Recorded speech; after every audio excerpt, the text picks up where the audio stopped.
দিদির অমানবিক কাণ্ডে চাঞ্চল্য ধনিয়াখালীতে 5 দিন ধরে তালাবন্দি ঘরে আটকে রাখা হলো মানসিক প্রতিবন্ধী বোনকে। শেষ পর্যন্ত প্রতিবেশীদের তৎপরতায় উদ্ধার হলেন ওই যুবতী। স্থানীয় সূত্রে জানা গিয়েছে ধনিয়াখালীর কামালপুর গ্রামের বাসিন্দা বছর 30-এর মন্দিরা সাহানি মানসিক প্রতিবন্ধী। বাবা মা বহুদিন আগে মারা গেছেন। দিদি লক্ষ্মী সাহানির কাছে থাকতেন তিনি। অভিযোগ, কয়েকদিন আগে বোনকে ঘরের ভেতর তালা বন্ধ করে রেখে বাড়ি ছেড়ে চলে যান লক্ষ্মী। দীর্ঘদিন মন্দিরাকে বাইরে দেখতে না পেয়ে সন্দেহ হয় প্রতিবেশীদের। তারাই খবর দেন ধনিয়াখালী থানায়। বৃহস্পতিবার খবর পাওয়া মাত্র তৎপর হয় পুলিশ। বয়স কত হবে? বয়স 30 এর কাছাকাছি হবে স্যার। কত? 30 এর কাছাকাছি আছে। আর বাবার নাম ওর?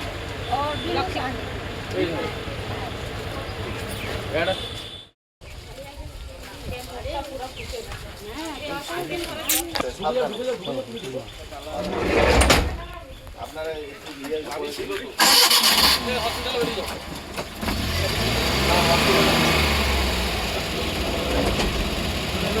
এই ইয়ে চলো হসপিটালে চলে যাচ্ছি। আপনারা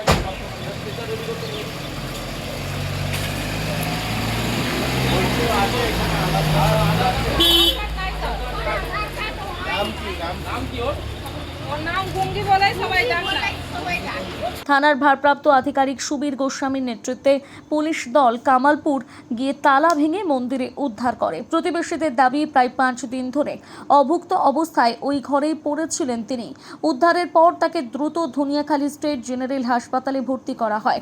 বর্তমানে সেখানেই তার চিকিৎসা চলছে।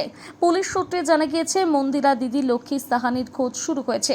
আদালতের অনুমতি নিয়ে মন্দিরাকে সরকারি হোমে রাখার ব্যবস্থা করা হবে। পুলিশের এই দ্রুত মানবিক উদ্যোগের ভূয়সী প্রশংসা করেছেন এলাকাবাসী। এখানে যে মেয়েটা প্রতিবন্ধী হয়ে আছে তার মা বাবা মারা গেছে। তার দিদি বর্তমানে দেখাশোনা করতো। এখন তার দিদি এইসব ছেড়ে ছুড়ে চলে গেল। মেয়েটা এখন 7-8 দিন ধরে মনে হয় কিছু খায়নি, কারণ ঘরে তালা দিয়ে আছে। ওনারা থালা ভাঙার চেষ্টা না, আমরা ভাঙবো। যেরকম মেয়ে ছেলে, ও কোনো কথাই শুনছে না, খালি বলছে আমি লোকটা ফাঁসতে দেবো। আর তাকে বলেছিলাম যে এখানে থাকার জন্যে তুমি কমসে কম চাবিটা খুলে দিয়ে যাবে। থানাকে খবর দিয়েছিলেন? থানাকে খবর দিয়েছিলাম। থানা এসে প্রথমে একবার বলেছিল যে ওরাকে আসার কথা, ওরা এসেছিলো থানায়। তারপর 2-4 দিন আবার ছিল, দিয়ে আবার চলে গেছে। থানা এসে যে হসপিটাল নিয়ে গেল, কি বলবেন পুলিশকে? না, ওরা খুব ভালো কাজ করছে, ভালো নিয়ে গেছে। আর ওর তো দেখাশোনার করার কেউ নেই। আপনার নাম? আমার নাম উপেন্দ্র মাহাতো।